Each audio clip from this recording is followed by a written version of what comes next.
वंदे मातरम साथियों, future drafts education के online platform पर आपका हार्दिक स्वागत है। तो राजस्थान के अपोहा तंत्र को अपन एक विस्तृत अध्ययन के रूप में लेकर चल रहे थे और इसी श्रृंखला की अगली कड़ी में अपने बात की थी साबरमती अपोहा तंत्र की। तो साबरमती के बारे में अपन पढ़ चुके हैं कि ये पादरला पहाड़ियों से निकलती है, कोटड़ा तहसील उदयपुर से, और मुख्य रूप से ये नदी राजस्थान के अंतर्गत सिर्फ 45 किलोमीटर बहती है और मुख्य रूप से ये गुजरात की नदी है, परंतु निकलती कहाँ से है? राजस्थान से निकलती है, इसलिए इसका अध्ययन अपेक्षित रहा है। और इसी श्रृंखला के अंतर्गत अब साबरमती की सहायक नदियाँ कौन कौन सी है उसके बारे में थोड़ा विचार विमर्श करते हुए जो मुख्य नदियाँ हैं उसी को शामिल किया जाएगा। इसके अंतर्गत नदियों के अपोहा तंत्र के अंतर्गत प्रश्न जो पूछने की प्रकृति रही है वो मुख्य रूप से इस प्रकार की रही है कि इसके अंतर्गत सबसे पहले तो ये पूछा जाता है कि कौन सी नदी कौन से क्षेत्र के अंतर्गत आती है। जैसे उत्तर की नदियाँ, दक्षिण की नदियाँ, उत्तर पूर्व की या फिर दक्षिण पश्चिम की, ये वाली दिशा के बारे में पूछा जाता है भी कौन सी नदी किस दिशा के अंतर्गत है शामिल है। एक इसमें यह प्रश्न पूछा जाता है कि कौन सी नदी कहाँ से निकलती है, ये इंपॉर्टेंट है। तो वो जिला भी इंपॉर्टेंट है और कहाँ से निकलती है वो जगह भी इंपॉर्टेंट है, ये इसमें दूसरा महत्वपूर्ण है। तीसरा, उस नदी का संगम कहाँ होता है, यानी कि वो नदी कहाँ जाकर के मिलती है, ये इंपॉर्टेंट है। और चौथा जो शामिल है उसमें सहायक नदियाँ उसकी कौन कौन सी है, ये इसमें महत्वपूर्ण। चार जो बातें हैं वो राजस्थान में आज तक जो प्रश्न पत्र आया है, जितने भी प्रश्न पूछे गए हैं उसमें चारों पर मुख्य रूप से ध्यान केंद्रित किया गया है। उसके बाद में कुछ उस पर बांध क्या है, उसकी और खासियत क्या है, महत्वपूर्ण विशेषताओं के अंतर्गत शामिल रहता है। परंतु ये चार मुख्य फैक्ट है और इसी से ज़्यादातर प्रश्न आज तक उठाए जाते रहे हैं। आगे अपन बात करते हैं कि साबरमती नदी, तो साबरमती की सहायक नदियाँ कौन कौन सी है।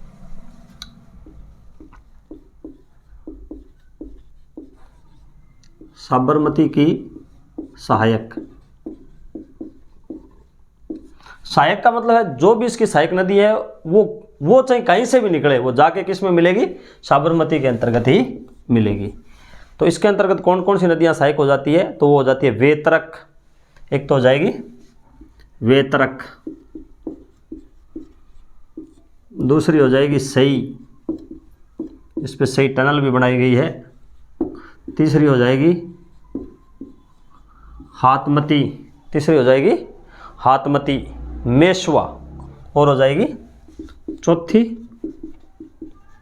मेशवा, और पांचवी हो जाएगी मानसी, और छठी हो जाएगी वाकल, और सातवीं हो जाएगी माजम। तो ये अपने को इसमें ध्यान में रखना है कि साबरमती की सहायक नदियाँ कौन कौन सी है, इसके बारे में प्रश्न पूछा जाता है। तो वेतरक, सई, हाथीमती, मेशवा, मानसी, वाकल और माजम। उसमें सई पर भी एक टनल बनाई गई है, सुरंग बनाई गई है, और वाकल पर भी एक सुरंग बनाई गई है। अब इसमें मुख्य रूप से बात करते हैं कि इसमें बस थोड़ा सा ध्यान में रखना है कि ये वेतरक नदी है, इसके बारे में बात करते हैं। तो कहाँ से निकलती है, उद्गम अपने को ध्यान में रखना है। तो ये नदी है वो कहाँ से निकलती है, जोथरी गांव डूंगरपुर से निकलती है। कहाँ से निकलती है, जोथरी गांव डूंगरपुर से निकलती है और किसके अंतर्गत जाके मिल जाती है, साबरमती के अंतर्गत मिल जाती है। कहाँ पर जाकर मिलती है, गुजरात में, प्लस किस में हो जाती है, साबरमती में, और कहाँ, गुजरात में। राजस्थान के डूंगरपुर से निकलती है जोथरी गांव से और साबरमती में मिल जाती है कहाँ पे, गुजरात में जा पर। तो वेतरक हो गई और उसमें मुख्य, और दूसरी इसमें हो जाएगी सई। कुछ नदी बाकी सबके तो नाम याद रखने हैं, कुछ महत्वपूर्ण है उसके बारे में, वो कहाँ से निकलती है उसके बारे में भी अपन बात कर लेते हैं। तो सई कहाँ से निकलती है, सई और साबरमती एक जगह से ही निकलती है, पादरना गांव की पहाड़ियां, साबरमती भी वहीं से निकलती है और सई भी वहीं से निकलती है, उदयपुर से। कहाँ से निकलती है ये, पादरना गांव की पहाड़ियां उदयपुर से निकलती है और किस में जाकर मिल जाती है, प्लस किस में हो जाती है, साबरमती में। कहाँ पर हो जाती है, गुजरात में। और इस पर सई टनल बनाई गई है, इसलिए सई बांध भी बनाया गया है। इसको पानी को थोड़ा ऊपर उठाने के लिए सही बांध कहाँ पर बनाए गए हैं? उदयपुर में। और सही जल सुरंग द्वारा ज्वाई बांध के अंतर्गत इसका पानी ले जाया जाता है, ये अपने को ध्यान में रखना है। और इसके अंतर्गत दूसरी ये महत्वपूर्ण नदी हो जाएगी, कौन सी हो जाएगी? वाक्कल। वाक्कल क्या है? ये भी सूरनगांव, गोगुंदा, उदयपुर से निकलती है। कहाँ से निकलती है? सूरनगांव, गोगुंदा,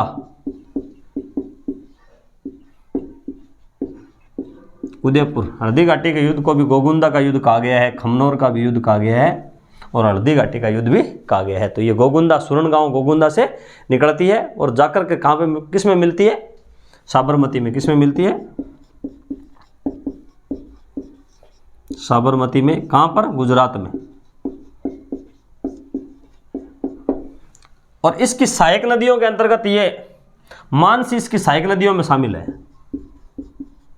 सहायक में कौन हो जाएगी? मानसी। मानसी नदी है वो इसी के सहायक नदी मानी जाती है। और एक इसकी सहायक नदी और मानी जाती है, वो पारवी नदी इसकी सहायक है। पारवी नदी। ये दो सहायक किसकी है? वाक्कल नदी की सहायक नदी है। तो ये अपने को ध्यान में रखना है कि साबरमती। अब अगर बात करते हैं कि दक्षिणी राजस्थान की नदियों की अगर बात करते हैं तो जालोर के नाले बेसिन हो गया एक, तो जालोर के छोटे मोटे नाले इसके अंतर्गत शामिल हो जाएंगे दक्षिण भाग के अंतर्गत।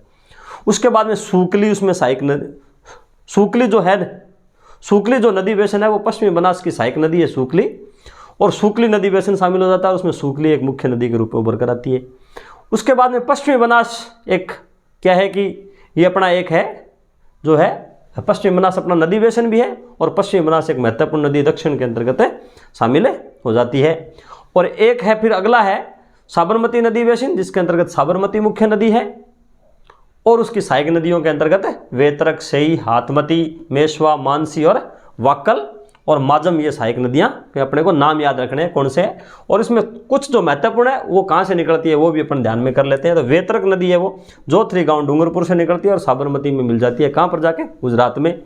और उसके बाद में एक सई नदी है जिसके अंतर्गत सई टनल भी बनाई गई है। ये पदरना गांव की पहाड़ियाँ जहाँ से साबरमती निकलती है वहीं से ये निकलती है, उदयपुर से निकलती है और साबरमती में मिल जाती है। कहाँ पर जाके? गुजरात में। और इस पर सही बांध बनाया गया है। अगला जो है, अगली है वो वाक्कल नदी है जो सूरनगांव, गोगुंदा, उदयपुर से निकलती है और साबरमती में जाकर के मिल जाती है। कहाँ पर? गुजरात में। और उसकी सहायक मानसी और पारवी नदी है और इस पर भी मानसी और वाक्कल सुरंग बनाई गई है। ये अपने को ध्यान में रखना है। तो ये अपने होगी साबरमती नदी बेसिन। और उसके बाद में जो दक्षिण के अंतर्गत एक महत्वपूर्ण नदी बेसिन के अंतर्गत जो शामिल होता है वो हो जाएगा माही नदी बेसिन। अब आगे अपन बात करते हैं माही नदी बेसिन की। और माही राजस्थान की महत्वपूर्ण नदी है ही है। चार नदियों की अगर महत्वपूर्ण की बात करें तो राजस्थान में सबसे पहली है लूणी, दूसरी महत्वपूर्ण नदी में बनास, तीसरी माही और चौथी चंबल। ये चार नदियां अपने आप में बहुत महत्वपूर्ण है। चौथा नंबर वैसे इसका आता है, चंबल तीसरे नंबर पर है, लूणी सबसे बड़ा। अगर नदी बेसिन की बात करें तो सबसे बड़ा नदी बेसिन बनास का है और उसके बाद में लूणी है, उसके बाद में चंबल है और उसके बाद में माही है। तो दक्षिणी राजस्थान के अंतर्गत महत्वपूर्ण नदी के अंतर्गत शामिल होती है माही नदी। माही नदी दक्षिणी राजस्थान के अंतर्गत शामिल होती है और माही बेसिन भी इसको कहते हैं। माही बेसिन राजस्थान के जो 15 बेसिन है उसमें एक बेसिन माही बेसिन भी है। ये अपने को ध्यान में रखना है। और माही नदी कहाँ कहाँ बहती है? ये मुख्य रूप से तो मध्य प्रदेश से निकलती है, एमपी से निकली, राजस्थान में आई और गुजरात में गई। तो ये तीन राज्यों के अंतर्गत बहती है। सबसे पहले तो अपने को ये ध्यान रखना है मध्य प्रदेश, राजस्थान और गुजरात तीन राज्यों के अंतर्गत बहती है। और एक दूसरा इसका महत्वपूर्ण फैक्ट क्या हो जाएगा, ये कर्क रेखा को 2 बार काटती है। कर्क रेखा को 2 बार काटती है। यानी कि जैसे ये जो निचला हिस्सा राजस्थान का है वहां से अगर बात करें तो ये मध्य प्रदेश से इस प्रकार से घुसती है और ऐसे घूम के वापस ऐसे हो जाती है। और यहाँ पर कर्क रेखा है तो ये कर्क रेखा को कितनी बार काटती है? 2 बार काटती है। तो ये मुख्य रूप से जो है वो राजस्थान के अंतर्गत प्रवेश तो करती है दक्षिण से और ये बहती कैसे है, पश्चिम दिशा के अंतर्गत है बहती है, ये भी अपने को ध्यान में रखना है। प्रवेश करती है, प्रवेश दक्षिण से,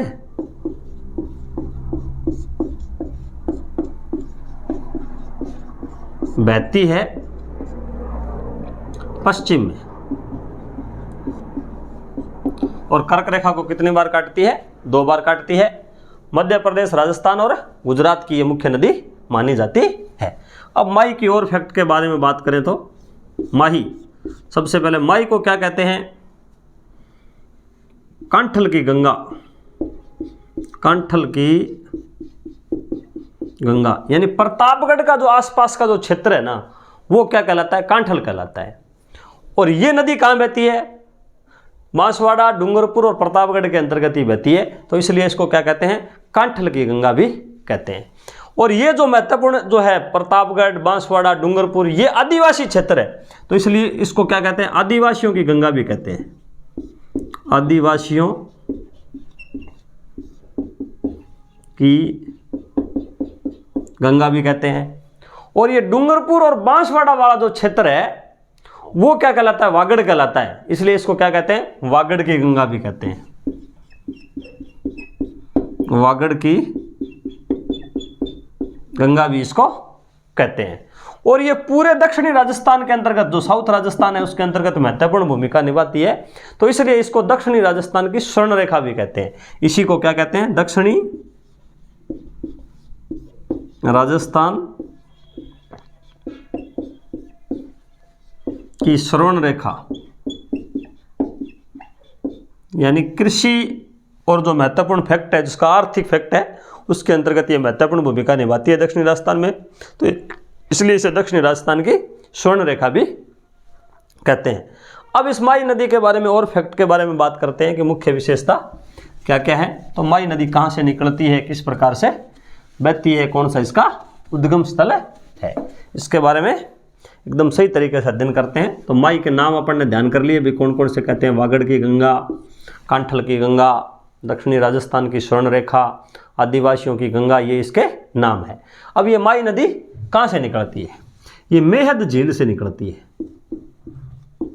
मेहद झील। मेहद झील कहाँ पे पड़ती है, ये अमरेरू पहाड़ी विंध्याचल के अंतर्गत पड़ती है, मध्य प्रदेश में। अमरेरू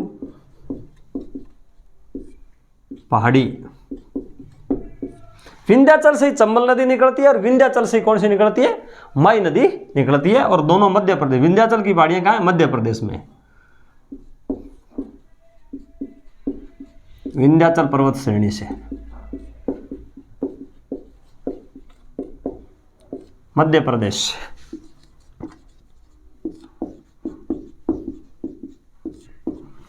तो इसका मतलब ये पता चल गया कि माई नदी कहाँ से निकलती है, मेद झील से निकलती है।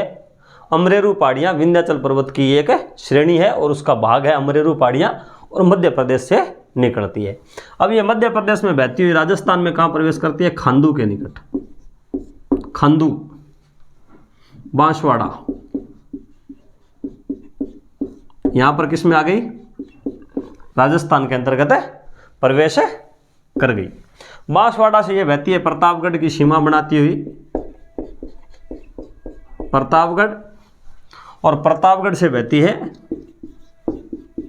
डूंगरपुर, और डूंगरपुर से चली जाती है गुजरात में। डूंगरपुर से कहाँ चली जाती है, गुजरात में चली जाती है, और गुजरात में बहकर के ये खंबात की खाड़ी के अंतर्गत गिरती है। कहाँ पर गिरती है, खंबात की खाड़ी, जो अरब सागर का भाग है,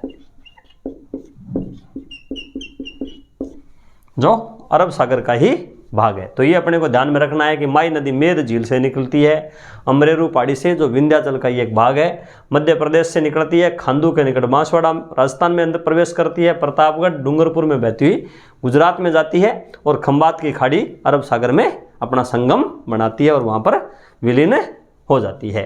तो ये अपने को इसके अंतर्गत ध्यान में रखना है। और ये राजस्थान को कर्क रेखा को 2 बार काटती है, राजस्थान में दक्षिण से प्रवेश करती है और पश्चिम में बहती है। अब इसकी लंबाई की बात करते हैं, लंबाई, तो इसकी टोटल लंबाई है वो 576 किलोमीटर है, तीनों राज्यों में मिलाकर इसकी लंबाई कितनी है? 576 किलोमीटर है। और राजस्थान के अंतर्गत इसकी लंबाई 171 किलोमीटर है। राजस्थान में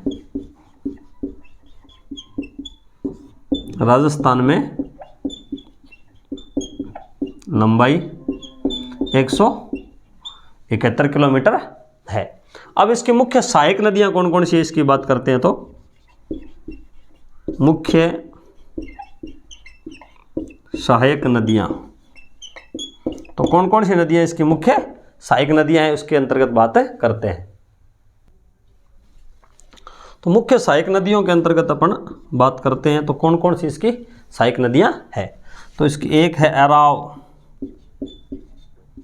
दूसरी सहायक है अन्नास, तीसरी सहायक है सोम, तीसरी सहायक अपने पास कौन सी हो जाएगी? सोम। चौथी हो जाएगी जाखम, सोम जाखम। और पांचवी हो जाएगी चाप, पांचवी कौन सी हो जाएगी? चाप। और छठी हो जाएगी मोरेन, छठी हो जाएगी मोरेन। तो ये मुख्य रूप से इसकी सहायक नदियां हैं। इसके बारे में कौन? अराव, अन्नास, सोम, जाखम, चाप और मोरेन इसकी सहायक नदियों में शामिल हो जाती है। तो माई नदी की सहायक नदियों में कौन कौन सी शामिल है? ये 6 नदियां मुख्य रूप से शामिल है। और उसमें मुख्य रूप से अपन सोम, जाखम ये ज़्यादा इंपॉर्टेंट है, और मोरेन ये 3 महत्वपूर्ण है जो अपने को याद है, रखना ही रखना है। अब अगर बात करते हैं कि इसके ऊपर कौन कौन से बांध है, बांध की बात करें तो माई नदी पर कौन कौन सा बांध है बनाए गए हैं। तो सबसे पहले इस पर बनाया गया है माई बजाज सागर बांध, माही बजाज सागर बांध। कहां पर बनाया गया है? बोरखेड़ा, बोरखेड़ा बांसवाड़ा में। कहां पर बनाया गया है? बोरखेड़ा बांसवाड़ा के अंतर्गत बनाया गया है। कौन सी नदी पर बनाया गया है? माई नदी के ऊपर बनाया गया है। इसकी खास बात और क्या है कि ये 3109 मीटर लंबा है, लंबा यानी राजस्थान में सबसे लंबा, सबसे लंबा बांध। इस बांध की यह खासियत हुई कि ये 3109 मीटर लंबा है। और राजस्थान में अगर लंबे बांधों की बात करें तो ये सबसे लंबा बांध है। ये अपने को ध्यान में रखना है। एक तो बांध ये बनाया गया है और दूसरा इसके ऊपर बांध बनाया गया है कागदी पिकअप बांध। कौन सा बनाया गया? कागदी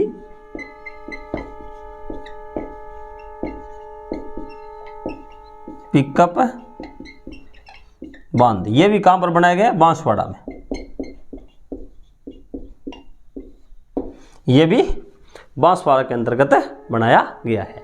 तीसरा बांध बनाया गया जो राजस्थान में नहीं है परंतु गुजरात में है किसी नदी पर? इसी माही नदी के ऊपर है, कडान बांध। कौन सा बांध है? तीसरा हो जाएगा कडान बांध, कडान बांध गुजरात में। तो उसके ऊपर कितने बांध बनाए गए हैं? माई नदी के ऊपर 3 बांध बनाए गए हैं। सबसे पहला है माई बजाज सागर बांध जो बोरखेड़ा बांसवाड़ा में बनाया गया है, 3109 मीटर, सबसे लंबा बांध है पूरे राजस्थान के अंतर्गत। दूसरा है कागदी पिकअप बांध, वो कहाँ बनाया गया है? बांसवाड़ा में बनाया गया है। तीसरा है कडान बांध जो कहाँ पर बनाया गया है? गुजरात में बनाया गया है। ये अपने को ध्यान में रखना है। अब इसके अंतर्गत और अगर बात करें तो और क्या खासियत है? उस पर एक त्रिवेणी संगम भी है, त्रिवेणी संगम, एक त्रिवेणी संगम है। उसके बारे में अगर बात करते हैं तो वो किस पे? सोम, माही और जाखम। सोम, माही और जाखम, तो ये 3 नदियां आकर के मिलती है राजस्थान के अंतर्गत और ये त्रिवेणी संगम कहलाता है। और ये कहां पर पड़ता है? नवाटापुरा डूंगरपुर में। कहां पर पड़ता है? स्थान का नाम है नवाटापुरा डूंगरपुर। और इसको क्या कहते हैं? वेणेश्वर कहते हैं, वेणेश्वर धाम भी है। ये क्या कहलाता है? वेणेश्वर धाम कहलाता है। तो वेणेश्वर धाम की अगर बात करते हैं तो इसके अंतर्गत और फैक्ट ध्यान में कर लेते हैं कि यहाँ माघ पूर्णिमा को बड़ा मेला लगता है। माघ पूर्णिमा को मेला, तो वेणेश्वर धाम में मेला कब लगता है? माघ पूर्णिमा को लगता है। तो इस मेले की क्या खासियत बात है कि इसे आदिवासियों का कुंभ कहते हैं। क्या कहते हैं इसे? आदिवासियों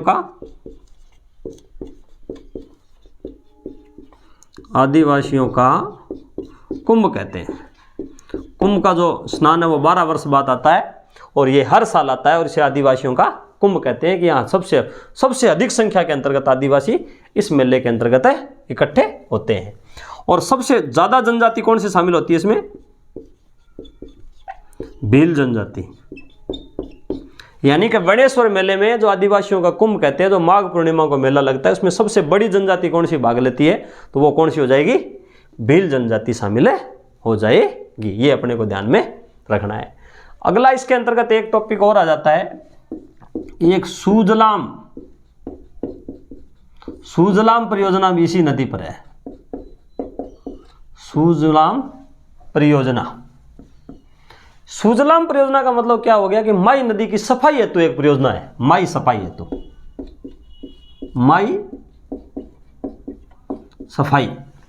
माई की सफाई के लिए एक परियोजना चलाई गई है।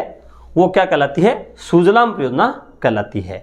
किसने चलाया है? बराक ने चलाया है।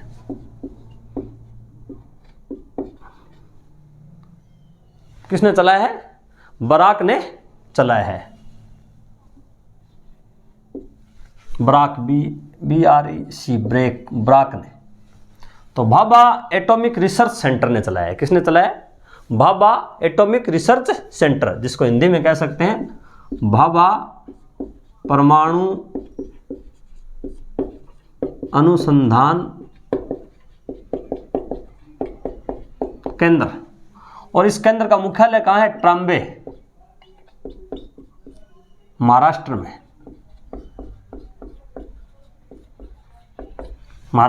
इसने एक परियोजना चलाई है, सूजलाम परियोजना। किसके लिए चलाई है? माई नदी की सफाई के लिए चलाई है। अब ये माई नदी के बारे में महत्वपूर्ण फैक्ट आ गए और उसकी सहायक नदियों के अंतर्गत कौन कौन सी मुख्य है, उन नदियों के बारे में अपन अलग से बात करेंगे। तो माई नदी कहाँ से निकलती है? मेद, झील, अमरेरू पहाड़ी, विंध्याचल पर्वत श्रेणी से निकलती है। मध्य प्रदेश में बहती है, फिर खांडू बांसवाड़ा राजस्थान में प्रवेश करती है, प्रतापगढ़, डूंगरपुर, और फिर चली जाती है गुजरात में और खंबात की खाड़ी अरब सागर के अंतर्गत गिर जाती है। लंबाई इसकी 576 किलोमीटर है। राजस्थान में 171 किलोमीटर है। मुख्य सहायक नदियों में अराव, अन्नास, सोम, चाप, मोरेन, सोम और जाखम, ये नदियां इसके अंतर्गत शामिल हो जाती है। उसके ऊपर 3 बांध बनाए गए हैं। एक माई बजाज सागर बांध जो बोरखेड़ा बांसवाड़ा में बनाया गया है, जिसकी लंबाई है वो 3109 मीटर है और ये राजस्थान का सबसे लंबा बांध है। एक कागदी पिकअप बांध बनाया गया है जो बांसवाड़ा में बनाया गया है। एक कडाण बांध बनाया गया है जो गुजरात में बनाया गया है। ये अपने को ध्यान में रखना है। एक इसके ऊपर त्रिवेणी संगम है जो सोम, माई, जाखम, नवाटपुरा, डूंगरपुर, और इसको वेणेश्वर धाम भी कहते हैं। इस पर माघ पूर्णिमा का मेला लगता है। इसे आदिवासियों का कुंभ कहते हैं और भील जनजाति इसमें सर्वाधिक भाग लेती है। और इसी नदी पर, माई नदी के ऊपर एक सूजलाम परियोजना चलाई गई है। किसके द्वारा चलाई गई है? बराक के द्वारा चलाई गई है। भाभा एटॉमिक रिसर्च सेंटर द्वारा, भाभा परमाणु अनुसंधान केंद्र, ट्राम्बे, महाराष्ट्र द्वारा चलाई गई है। किस लिए चलाई गई है? माई नदी की सफाई के लिए चलाई गई है। तो ये महत्वपूर्ण फैक्ट हो गए। अब इसकी सहायक नदियों में कौन सी मुख्य नदियां और कहां से कैसे निकलती है, इसके बारे में बातें करते हैं। आगे अपन बात करते हैं कि माई की प्रमुख सहायक नदियों के अंतर्गत किस किस को मुख्य रूप से शामिल कर सकते हैं और उसकी क्या विशेषताएं हैं, उसके बारे में अपन बात कर सकते हैं कि माई की प्रमुख सहायक नदियों के अंतर्गत क्या क्या शामिल है। तो सबसे पहले अपन माई की नदियों में मुख्य रूप से शामिल करते हैं तो सोम को। किसको शामिल करते हैं? सोम नदी को शामिल करते हैं, जो त्रिवेणी संगम भी बनाती है। तो ये कहाँ से निकलती है? सबसे पहले तो इंपॉर्टेंट ये है कि ये बिछमेड़ा, खेरवाड़ा, ऋषिवदेव से निकलती है। बिछमेड़ा की पहाड़ियाँ, बिछमेड़ा, खेरवाड़ा या ऋषिवदेव उदयपुर से निकलती है। कहाँ से निकलती है? उदयपुर से निकलती है। तो कहाँ से निकलती है? बिछमेड़ा की पहाड़ियाँ, खेरवाड़ा, ऋषिवदेव जो स्थान है वहाँ से निकलती है। और किस में जाकर मिलती है? उदयपुर से बहती है और किस में जाकर मिलती है, माई में जाके मिलती है। और कहाँ पर मिलती है ये अपने को पता ही है कि वेणेश्वर में मिलती है, वेणेश्वर डूंगरपुर में जाकर किस में मिल जाती है, ये माई नदी के अंतर्गत मिल जाती है। इस नदी के ऊपर दो परियोजनाएं बनाई गई है, एक तो है सोम कमला अंबा परियोजना, सिंचाई या पेयजल परियोजना बनाई गई है सोम कमला अंबा। ये कहाँ पर बनाई गई है, ये बनाई गई है डूंगरपुर में। कहाँ पर बनाई गई है, डूंगरपुर में बनाई गई है। सोम कमला अंबा परियोजना कहाँ पर बनाई गई है, डूंगरपुर में। एक उसके ऊपर और परियोजना बनाई गई है सोम कागदर परियोजना। दूसरी परियोजना कौन सी बनाई गई है, सोम कागदी परियोजना। कई जगह सोम कागदर परियोजना भी आता है, सोम कागद परियोजना भी कह सकते हैं, सोम कागद परियोजना भी कह सकते हैं, कागद या कागदी, सोम कागद परियोजना। और ये कहाँ पर बनाई गई है, ये उदयपुर में बनाई गई है। सोम कागद परियोजना कहाँ पर बनाई गई है, उदयपुर के ऊपर, उदयपुर में बनाई गई है। अब सोम की सहायक नदियों में कौन कौन सी शामिल है, ये भी अपना बात कर सकते हैं कि सोम की भी सहायक नदी के अंतर्गत क्या क्या शामिल है। तो सोम की सहायक नदी के अंतर्गत जाखम गोमती दो मुख्य रूप से शामिल है सहायक। एक तो इसकी जाखम भी इसकी सहायक नदी है, एक गोमती, गोमती भी इसकी सहायक नदी है। दो नाम और आते हैं, एक टिड्डी और एक सारणी। ये सिर्फ नाम ही ध्यान में रखने हैं, टिड्डी और सारणी, पर तो मुख्य रूप से जाखम और गोमती को ध्यान में रखना है। अब इसके अंतर्गत बात करते हैं कि जाखम के बारे में थोड़ा वर्णन और ले लेते हैं, क्योंकि ये मुख्य नदियों के अंतर्गत ही शामिल है राजस्थान की, और त्रिवेणी संगम भी बनाती है, इसलिए इंपॉर्टेंट भी है। तो इसके अंतर्गत बात करते हैं जाखम की। तो जाखम कहाँ से निकलती है, जाखम नदी ये छोटी सादड़ी से निकलती है, छोटी सादड़ी। और छोटी सादड़ी कहाँ पर पड़ती है, प्रतापगढ़ में। कहाँ से निकलती है जाखम नदी, छोटी सादड़ी प्रतापगढ़ से निकलती है। और किस में जाकर मिलती है, ये मिलती है सोम नदी में। किस में जाकर मिलती है, सोम नदी में जाकर मिलती है। और कहाँ पर मिलती है, वेणेश्वर में, वेणेश्वर डूंगरपुर में जाकर के मिलती है। ये अपने को ध्यान में रखना है। इसके ऊपर एक बांध बनाया गया, जाखम बांध, जाखम बांध बनाया गया। कहां पर बनाया गया, प्रतापगढ़ में। और ये नजदीक पड़ता है, इस प्रतापगढ़ में एक सीता माता अभ्यारण्य है, इसके पास में ही है, सीता माता अभ्यारण्य के पास बनाया गया है। कौन सा बांध बनाया गया है, जाखम बांध बनाया गया है। और इस जाखम बांध की खास बात यह है कि ये 81 मीटर ऊंचा है, और जो राजस्थान में सबसे ऊंचा है, राजस्थान में सबसे लंबा बांध भी क्या है कि माई नदी के ऊपर है। और राजस्थान के ऊपर, राजस्थान में सबसे ऊंचा बांध भी माई की सहायक नदी के अंतर्गत ही माना जाता है। और कौन सी नदी पर है, जाखम नदी के ऊपर बनाया गया है। ये अपने को ध्यान में, राजस्थान का सबसे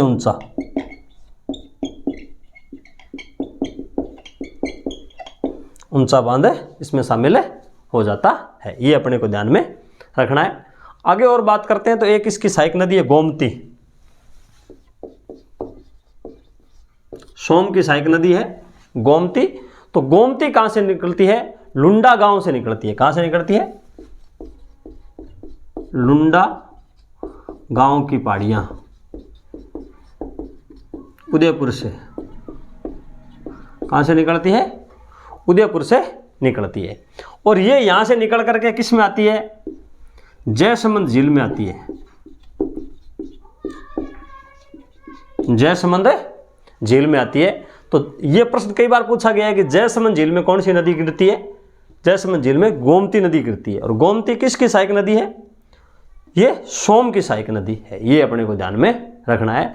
और फिर ये क्या है कि वहां से निकलकर जयसमंद झील से फिर आगे बहती है, और ये फिर कहां पर जाके मिलती है, सोम में मिल जाती है। क्यों, कौन सी नदी में मिल जाती है? सोम में। और कहाँ पर? उदयपुर में। ये भी उदयपुर में है, ये उदयपुर में बहती है। उदयपुर से निकली, उदयपुर से जयसमंद झील में गिरी और उदयपुर में सोम नदी में मिल जाती है। ये अपने को ध्यान में रखना है। आगे और इसकी सहायक नदियों के अंतर्गत बात करें तो एक नदी और इसमें शामिल अपन ले लेते हैं, अनास नदी है। एक है अनास नदी। अनास नदी ये मध्य प्रदेश से निकलती है, ये अपने को ध्यान में रखना है। आम्बेर स्थान है एक, आम्बेर एमपी। कहाँ से निकलती है? मध्य प्रदेश से निकलती है। और राजस्थान में कहाँ पर आती है? ये बांसवाड़ा के अंतर्गत आती है। मध्य प्रदेश से निकल कर करते राजस्थान में आती है बांसवाड़ा में। और बांसवाड़ा में एक स्थान है मलेडिया खेड़ा। मलेडिया खेड़ा, मेलेडिया खेड़ा गांव है बांसवाड़ा। यहाँ पर ये राजस्थान में प्रवेश करती है। कहाँ प्रवेश करती है? बांसवाड़ा में प्रवेश करती है। और फिर ये काम किस में मिल जाती है? माई नदी में मिल जाती है। माई नदी मिल जाती है गलियाकोट के पास।